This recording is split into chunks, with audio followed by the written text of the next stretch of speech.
Hello, welcome back, everybody, to another year of the Sunday Podcast. I'm Ollie Lam. And I'm Matt Seddon. Back in 2025 for our 5th season. You can expect more of this. He's claiming that he was ill before the semi-final, whatever. But, you know, I just feel like at that point he was just looking for attention. And some of this. And you normally say, no human is limited. So I can't limit myself, or I can't just say I can do. As well as event coverage around all the major races on the UK circuit. And if you're a fan of the pod, please give us a rating and review on your preferred podcast streaming service. And if you want to stay up to date with all the latest news, give us a follow on Instagram at Sunday Podcast. As always, thanks for listening. See you next time. And we hope you enjoyed the episode. Welcome back, guys. Brought to you by Sports Shoes, as always. And very exciting episode for you today. Matt has just sat down with Mr. George Mills, a couple hours ago, mate.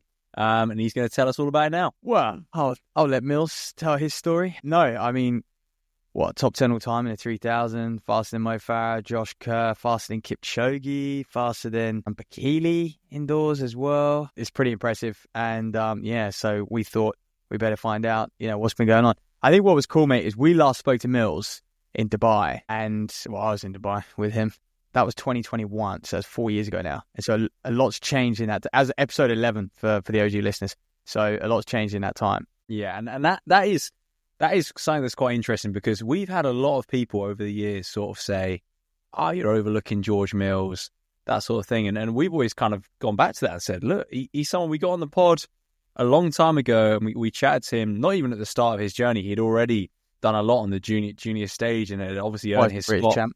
Mm-hmm. Yeah, earned his spot on the pod. But I think people kind of forget that we had him on a long time ago, and have been obviously watching him bubble away in the background for a bit. But yeah, he's very much become, I guess, when it comes to distance running anyway, a household name in the past year or two. So for me, obviously you spoke to him yourself without me today, but what was his biggest reflection on the run the other day? Like, was he expecting to run that quick? Yep. Short answer, he was. I think he's just getting better and better and better every year that goes by. Is another year where he's executed training. I mean, he's had very little injuries, if any, in the past 3 years. And I think what's scary if you're his opposition, and not so much eye-opening for us, but I do admire it, is he's just an all-or-nothing guy. And I think he is so all in. Like, there is no stone left unturned. And he is just all about the game. He's all about racing. He's all about training, and anything that gets, in his way of that, he just basically is able to eliminate out his life.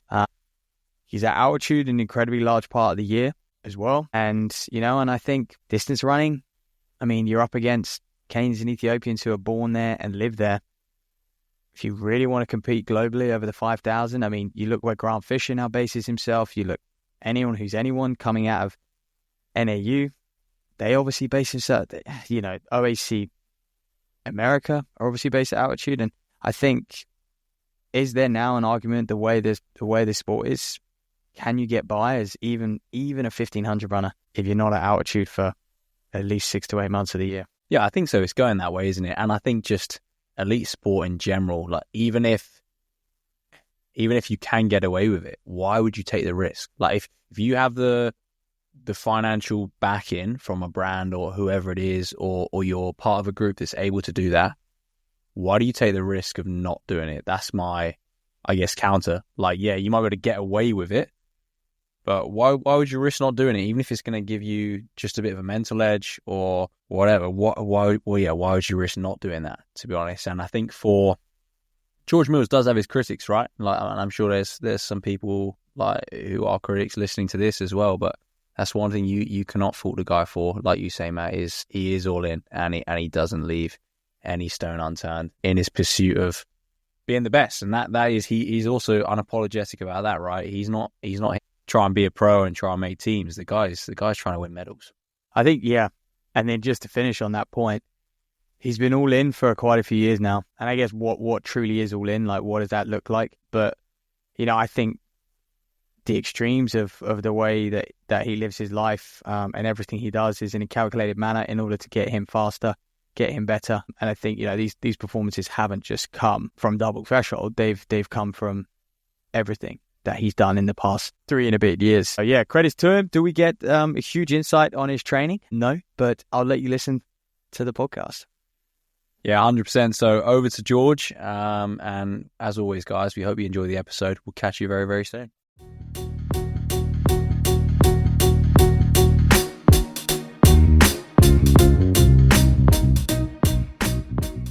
Well, a special welcome back to British record holder and world leader in the 3000, Mr. George Mills. A terrific run last weekend. And George, the last time we spoke, we were in a hotel room in Dubai 4 years ago. I think it was episode 11 of the podcast. So I don't think many listeners today will probably remember that episode. Shout out if you are an OG listener, and you do. But mate, a lot has changed. And let's just quickly touch on the weekend, because I was on commentary and it took me by complete surprise, to be honest. I was thinking it's a season opener. The field, it wasn't that deep. And I was like, surely he's just going to box off a few qualifying times, but it was a special performance. Yeah, it was good. We planned for it to run the standard for World Indoors. So we always wanted to set it up to be quick. But obviously that's just dipping under sub 7:31. That would be. But yeah, fortunately it went pretty well. Training's been good and managed to execute the race how we wanted. Did you see that coming, a world lead and a British record? Obviously you wanted the standard, but did you see yourself doing it first attempt, or did you only have one? You have an idea, right? From the bulk of training you're doing, you know how shape will be, especially with how we do it. Everything's very systematic, a lot of similar things. So I had an idea that I was in shape and was very capable of running the standard, and obviously there was the British record and everything like that in the back of my mind, which I was like, okay, if I do execute it right, this should very much be a possibility. I think something I want to touch on a little bit as well, you seem to be absolutely fine and very, very confident running on your own for that last kilometre. Is that a testament to the shape you're in when you're hot, you can execute like that? Or is it down to more the way you train? Like we see Jakob and, those guys who follow that double threshold, they are very confident front running. So is that more down to the way you train? I think it's probably it's something I've been comfortable with my whole life, to be honest. Coming through as a younger athlete, did a lot of training on my own and front run a lot of races in the past as well. So it's something that I'm very used to. But I will say that indoors, it's significantly easier to front run than outdoors, because obviously you don't have the wind factor and you're just ticking off the laps, and it's almost, you don't really have any time to think, because you're almost just in like a little bit of a whirlwind, just you keep turning sort of thing. But yeah, obviously you have to be in slightly better shape to be able to front run, and I think we were prepared for that as well. And we knew before it would be the case that if I wanted to run the time, that I'd have to push on the last 1200 anyway, because the paces were planned to go to 1800. Mate, is it stressful when even someone of your level, European silver medalist over the 5,000, is it stressful having to box off these qualifying marks when they're getting so fast now? Like even the very best in the world have to think about where they're going to attack it. Yeah, it's definitely not an easy thing. Like to have to run 7:30 for 3K, you can't just turn up and to any old race. You have to really prepare properly. But I think that's a good thing, because people want to run quick, and people want to see fast times as well. So I think it's a good thing. But yeah, you definitely have to give it more mental focus and actually focus with training than you probably did in the past when they were a bit slower. Yeah, that's fair. Here, let's rewind then. Let's go back to Dubai. You were very much being coached by John Bigg. So you were actually a double British champion at the time, I think, indoors and out. And that was 20. I haven't won one since then. Yeah, I was going to say, but you beat me to it. But jokes aside, I can't quite remember when the transition to OAC and Thomas was. What was the timeline? So I've been with Thomas just over 3 years now. I joined in January 2022. Okay. So that's when the team first formed, and yeah, ever since then I've been with him and with OAC, and it's very much a move that changed the path of my career. I don't think that I would be the well-rounded athlete I am now with the times I've put down without the setup from OAC and also his coaching and how he's made this really good training environment for us. You seem to have always been pretty good at acknowledging when you need to move on. And go chase, a different setup, a different coach. First it was, your youth coach, Joanne Day, and then I remember speaking to you in Dubai, and that was one of the big conversations 4 years ago, is when you made that kind of bold move to go down to Brighton quite young. Were you 20 at the time or 21? Yeah, you 18. 18, Just yeah. started- Like most started, people are going, yeah. yeah. And you'd gone down there and synced up with John then, and then you quickly identified. Was it the case of an opportunity was on the cards, or were you actually seeking? Yeah, it wasn't. something else? I wasn't looking Fair. for something actually. We'd actually spoke that we wanted to change training a little bit, just between me and John. Like, we were going to focus a bit more on the endurance stuff. But then around October, November, there was like, my agent came to me with that On might be starting this group, this thing. And after I had some conversations in December and whatever, and I was like, oh, I'm an idiot if I don't take this. Like, this is the opportunity of a lifetime. And like, if I really want to take myself seriously as a professional athlete, I have to do it.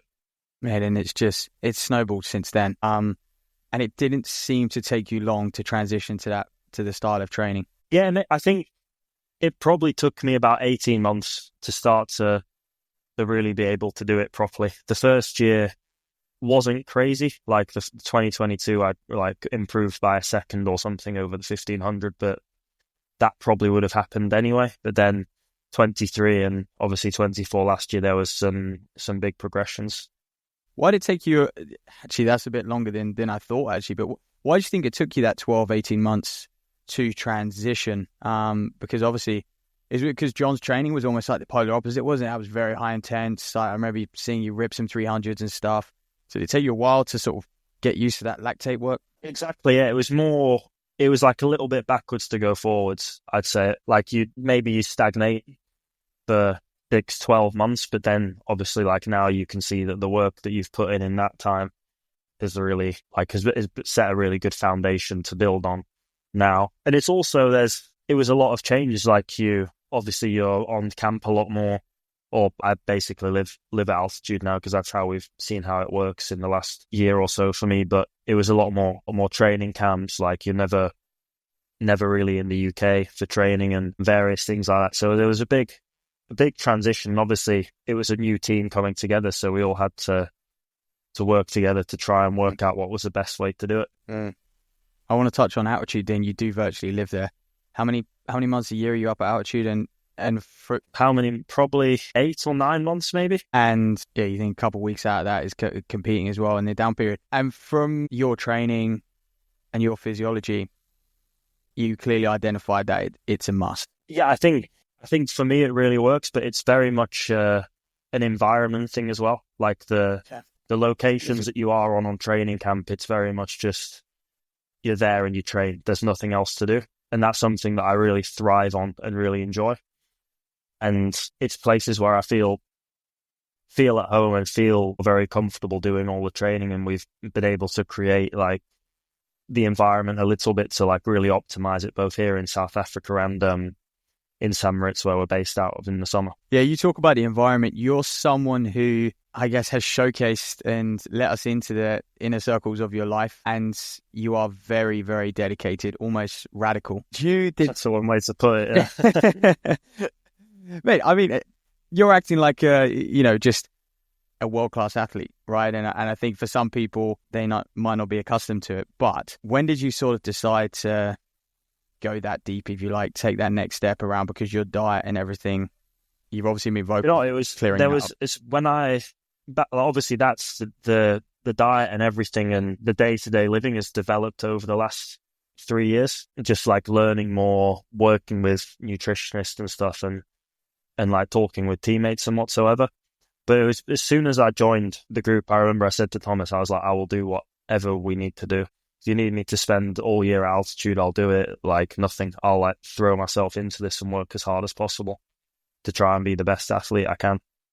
So it was very much, I was just fully committed to the team and wanting to become the best athlete I could be. And then in terms of the diet and day-to-day living, it's just something that's like slowly develops. Like every couple of months, every year, you find something new and you think, okay, let's maybe add this in, see if it can help. It's one thing saying you'll do everything that you possibly can. It's another executing it. Has Thomas been quite impressed? You'd have to ask him. I can't be putting words in his mouth. He'll always say this. I think we're very similar in the way we probably always think there's a little bit more we could be doing, which is good. It keeps you humble and focused. Yeah. And, I think what you're doing now, is that a necessity to be at your level, do you believe? I don't see myself getting to where I want to be if I did it any other way, to be honest. I think, like, you could call it sacrifice to everything. I don't see it like that because I'm working towards certain goals that are above everything. So it's just like necessary. And I joke around like saying, make your life a training camp and these sorts of things. But essentially, if you can remove any outside distractions and just have everything focused on training and racing, then I don't really see any reason why you won't eventually get to where you want to be. Is life lonely in the fast lane, which you are? Yeah. It's just a really, really good environment. It makes it more fun when you've got 10, 12 lads 10, 12 people in the team. We have like 7 guys, 6 girls, and it's just, it makes it really fun. It kind of takes away the seriousness of it because you're like having a laugh and you're still executing the training the way you need to. Yeah, OAC have had a few changes. What men are on that team now? I'm not sure if everyone will be familiar with them. It's me, Sebastian Fry, Mohamed Atawi, who was 5th in Paris, Corentin Leclésio, Federico Riva, Luke McCann, and Noah Baltus. Yeah, so 7 of us guys. Oh, and Jonas Rest. Sorry, almost forgot him. Did he? The old dog. Did the 800 guys train similar to you? So look, Thomas's philosophy. There's like Thomas's baseline philosophy, which is threshold and endurance based. But obviously, the work that I do is very different to like the 800 guys. Like we have, like there's the same fundamentals of you've got to do your threshold work, you've got to do your gym and easy work. But when it comes to the workouts you're doing and the race prep stuff, it's very different. Yeah, okay, that makes sense. That would have been intriguing. Here, mate, let's catch up then on the last 12 months or even sort of 6 months because it's been mega. How about we start with the European Championships silver medal behind Jakob? It was a great race, and I'm going to ask you, do you feel like you peaked there? In hindsight, you'd probably say I did peak there, but the training that I actually was doing for the 6 to 8 weeks after leading into Paris was actually better than what I was doing before. So just on race performance, and that was probably my best race for last year, you would say, yeah, he peaked at that point, but the training was actually continuing to improve throughout the year. And I know it sounds like such an excuse, but going into Paris after London Diamond League, I picked up COVID. And like one day to another, I was just was 20 beats higher on an easy run. And I was like blowing out of my arse doing anything, basically. Yeah. Bloody hell, that was a factor that changed things. But look, it's how things go, and you just have to deal with the situations the best you can. And I think I tried to do that. Yeah. Did the result change things after you got that silver? Like, I wonder where your head was at going in. Obviously, you were one of the fastest in the field, but sort of, actually getting out there, proving it, and showing you can do it in a championship environment. Mentality in terms of what? Just going to the Olympics. I think off the back of that, was it easy to, I guess, change your goals for the Olympics, or was it kind of very steady the whole way through? It was very, very steady the whole way through. I was probably a bit surprised with how well the 5K went last year. Because in 23, we kind of planned it to be a bit more of a backup for the 1500. And then in hindsight, it was probably my better event last year with the races I performed in. I think there was a good 1500 in there. We just didn't race at the right time for that. So that's something that I still really want to do. But no, I wouldn't say it changed so much. It was more just reassurance again that we're doing the right thing and that I'm able to perform at the level that I think I should be performing at. Yeah, because I wondered if it would be easy to kind of put more pressure on yourself and expect more, I guess, in Paris. But you're right, like 2023, didn't you run 3:30 that year? And you only did 5,000. Yeah. But obviously that winter, you were thinking about doing the 5. Were you thinking about doing the 5,000 Olympics that winter, despite? So obviously you know how hard the 1500 team is to make. Yeah. In the UK. So we looked at it and we're like, okay, the 5K is considerably weaker in terms of the depth there. So it was like, okay, let's try to run the standard in the 5K as like a backup, because you never know how the 1500 will go. And then it turned out that I was pretty strong across both events. So we decided, okay, let's go for both. Why not? An Olympics every 4 years, we may as well try. Well, that was going to be my next question. Do you regret going for both in Paris? No, I actually think it's the best decision I could have made, which sounds weird because of the results. But I'd say I got 5 very different. Well, bear in mind, this was my second major championships outdoors. Euros was my first. So I got 5 different bouts of experience that I think will really help me over the next 4 years at various championships.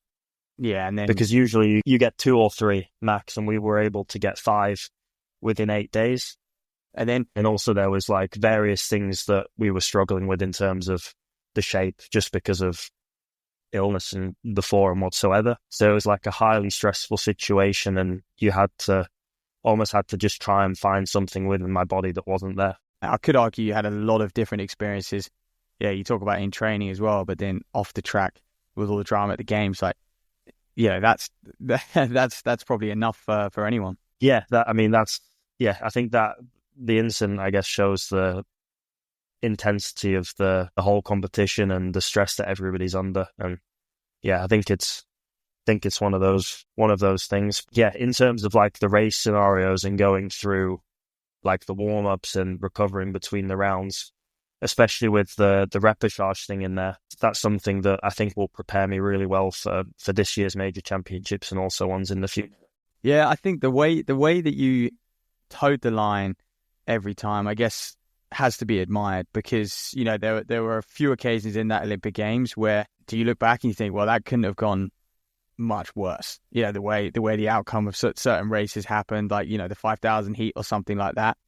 But then you've got the experience there of picking yourself back up and towing the line and going through all the warm up and the cool room and everything like that, seeing all those guys out on the warm up track again. Exactly. So I think there's a lot of positives to take from it. And obviously it's a bit of a cliche, you say that you'll learn from it, but I already feel it in how we prepare for competitions now. And I feel much more aware about what to expect when we go into ones in the future. Did you have any negative sort of press get you down, affect you? Like after Paris, did you really just want to take a complete step back for a period? After Paris, I just wanted to train and get fit again. But Thomas was like, I tried to run Lausanne. Well, I ran Lausanne, ran like 3:37, came like last or something, and was like, okay, I think it's time to take a bit of a break. So we took a break took a couple of weeks off, and then like slowly started to build back up into training, which was very, very important. Yeah, you probably need that. What are the goals, you know, sort of when you sat down with Thomas end of the year? Can you talk about what you were discussing? World Indoors? Not too specifically, but I'll just say that we want to win medals and run fast. And I think that's what every athlete in the world's trying to do. Like I've had a taste of a medal at Europeans, and I really want to make my mark on the world stage. So yeah, this indoor season I'll be going for medals at both Euro and Worlds, hopefully, pending selection, and then the same in summer, pending selection, of course. Yeah, brilliant. I want to just talk about, if you can, talk about just training a little bit, because obviously we know you adopt that double threshold, but surely it's not just double threshold what gets you to run 7:27. You must have to do something else in there to run that time. So kind of it's pretty much what it says on the tin. I'm not gonna lie. It's not nothing too fancy. It's double threshold system, and obviously we have done a little bit of, I guess you could call it 3K specific work, but not a great deal. Like we over the winter and stuff, like whilst we're being here, we want to like really build the foundation for the years. So that's been the main focus, and I'm just very fortunate that I'm able to run well off the threshold work. Has it scaled up? Has your training, you know, from when you moved there, obviously you had that adaptive period, but let's even go back to 2023, you know, we're now 18 months on from that. Has the training scaled up, or are you just kind of repeating? So obviously you make subtle changes, and you slowly increase volume, and obviously as you get fitter, the intensity gets, or the pace gets faster as you start to improve. So that's always something that you have to be wary of. But again, it'll be like, it's another cliche. It's just, I think this is something that just takes years to not master, but get good at. So I think it's very much just year on year, just keep stacking and doing the basic fundamentals that get you to improve every year. And you have got time. I mean, are you 25, 26? 25, 26 in May. So yeah, May, I'll run as long as my body lets me. If it lets me go till 40, 45, happy days. Do you feel like that double threshold will allow you to go, well into your 30s at a high level? So obviously it's a lower intensity training system, but it's obviously very high volume. So there is a lot of training frequency and also, overall my volume. So it's obviously pretty strenuous on the body, but that's a question I have no idea. I hope so. Yeah, because I always wonder with the double threshold and the high volume, if you have a couple injuries in a year's cycle, is it as effective? Like, does that? I guess it's like any injury, right? But yeah, I think it's probably the same across all training systems. I guess it depends how solid your base is. So I guess the more years of consistency you have, the more easier it is to come back from small issues or something. Yeah. Man, and then so you don't plan to race again until champs? Yeah, so I'm back in South Africa now. Flew straight back after the race in Val d'Oise, and then be here for probably 2.5 weeks and fly into Birmingham, run the 3K at Nationals, which looking forward to. Can hopefully finally add on to my 2 national titles. Mate, I think from 2020. Yeah, I think tickets are going to sell fast. There's some good matchups. Do you look at the landscape of British distance running, but also global distance running, and do you expect it to, because I think that LA is going to look very different to Paris, because there's quite a few men in terms of the faces or the faces. The faces, because I think there's quite a few people who went to Tokyo and Paris, so they've already had kind of those two, that 4-year cycle there, 4 or 5 years. So that was only a 3-year cycle, so it was a bit closer. Yeah, but then I'm like, to extend, from Tokyo to extend that all the way to LA, do you think that's difficult, or do you think it's going to be very, very similar faces for the next 3 or 4 years in this sport? I think it's like anything. There will always be some people who are still there, and there will always be some people that are new. I don't know. Nothing's ever the same. Like the medalists usually always change. But I think if you look at, I expect there will be very similar guys there, but also there'll be some new faces competing. And I think that's what makes the sport exciting. And that every year that there's somebody new who can come up and win. Because I imagine there probably wasn't many people who predicted that Cole would win the 15 in Paris. No, and probably not 3 years ago, 3-4 years ago. Absolutely. Yeah, so not. It's exciting. So yeah, I guess it's a lot of work to do over the next 3-4 years, and we'll see who's there. Yeah, because do you think times are going to keep progressing? Like, in your head, have you just got to get to a 12:45? 5,000 or 1240, 5,000, be in that ballpark, and you're like, well, if I'm there, surely I'm going to be good enough to win? Or are you like, God, but in 4 years' time, I might really need to be quicker than that?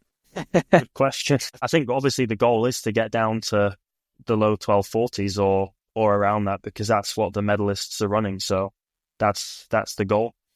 But presume if you look over the recent years, that trend would be that it will continue to get quicker leading into LA, but you obviously never know. But yeah, you'd say it's likely that the medalists there will probably be sub 12. Yeah, and then just finally, OAC Europe especially, they do a terrific job at looking after you. I mean, do you want to talk about kind of what you get as an athlete? Like, obviously you spend 9 months of the year at altitude.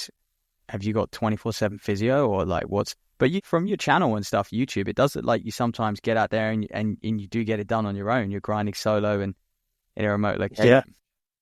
Yeah. So obviously we're obviously a training group, but everybody has slightly different plans. And there's some of us spend more time at altitude. Obviously, I'm one of the ones who's at the upper end of the spectrum on that. And then there's others who more time at sea level need a bit more work there. But yeah, it's amazing. I mean, we have 2 coaches, 2 physios who are 80% of the time always there with us. There might be a couple of weeks or at the start or end of a camp where you're there alone if you're adding on a little bit extra. But yeah, all around the service is amazing. And like I said earlier, it definitely wouldn't be where we are now if it wasn't for the whole environment that they've created. Brilliant. Well, just before we finish, mate, what is your threshold? Like what per K? What is your threshold speed? Can you tell us that? That's a lot of information. It's depends where we run it, but maybe it'll come up in a YouTube video if people are watching. Okay. I'll tell you what, how close to your 5K speed is it? Is it a couple seconds slower or quite a lot? Oh no, it's quite a bit off. 5K. 5K pace is quick. The race pace that was I think it was 2:35. 5K pace was the bottom last year. So yeah, not close to that yet. Need to work a bit.